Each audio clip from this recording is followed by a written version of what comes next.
Hello friends, welcome back to my channel. আজকের লেসনে die, date এবং death এর ব্যবহার সম্পর্কে বিস্তারিত আলোচনা করা হয়েছে। ভিডিওটি পুরো দেখুন।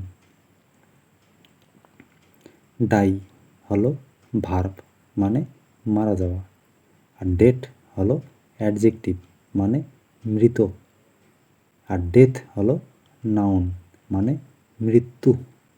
তাহলে ডাই হলো ভার্ব, ডেট অ্যাডজেক্টিভ আর ডেথ হলো নাউন। ডাই মানে মারা যাওয়া, এটা একটা ভার্ব। যেমন if you don't call the doctor you will die. যদি তুমি ডাক্তার না ডাকো তুমি মারা যাবে।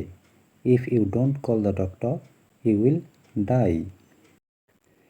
যেমন the man died of cancer, লোকটি ক্যান্সারে মারা গিয়েছিল। The man died of cancer. কোনো রোগে মারা গেলে সেই রোগের আগে প্রিপোজিশন অফ ব্যবহার করা হয়। ডায়েট অফ, যেমন died of cancer, died of malaria, এখানে প্রিপোজিশন অফ ব্যবহার করা হয়। তাহলে the man died of cancer, লোকটি ক্যান্সারে মারা গিয়েছিল। He died from overeating, সে অতিরিক্ত ভোজনে বা আহারে মারা গিয়েছিল। তাহলে এখানে ডায়েড ফ্রম হবে এই ধরনের সেন্টেন্সে। 5 passengers died on the spot, 5 জন যাত্রী ঘটনাস্থলে মারা গিয়েছিল। 5 passengers died on the spot, 5 জন যাত্রী ঘটনাস্থলে মারা গিয়েছিল। এরপর আসি ডেট। ডেট মানে মৃত, এটা একটা অ্যাডজেক্টিভ। যেমন দ্য ম্যান ইজ ডেড, লোকটি মৃত। আমরা নর্মালি বলি দ্য ম্যান ইজ ডেড, লোকটি মৃত। The dog is lying dead on the road, কুকুরটি রাস্তায় মৃত অবস্থায় পড়ে আছে। The dog is lying dead on the road. The cat looks dead, বিড়ালটিকে মৃত মনে হচ্ছে। দ্য ক্যাট লুকস ডেড, বিড়ালটিকে মৃত মনে হচ্ছে। He was found dead beside the bridge, তাকে সেতুর পাশে মৃত অবস্থায় পাওয়া গিয়েছিল। He was found dead beside the bridge, তাকে সেতুর পাশে মৃত অবস্থায় পাওয়া গিয়েছিল।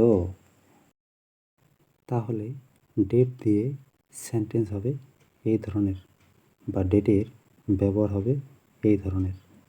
তবে পার্টস অফ স্পিচ সম্পর্কে ধারণা না থাকলে এই ধরনের বাক্য বোঝা একটু কঠিনই হবে, তাই পার্টস অফ স্পিচ জানা খুবই জরুরি।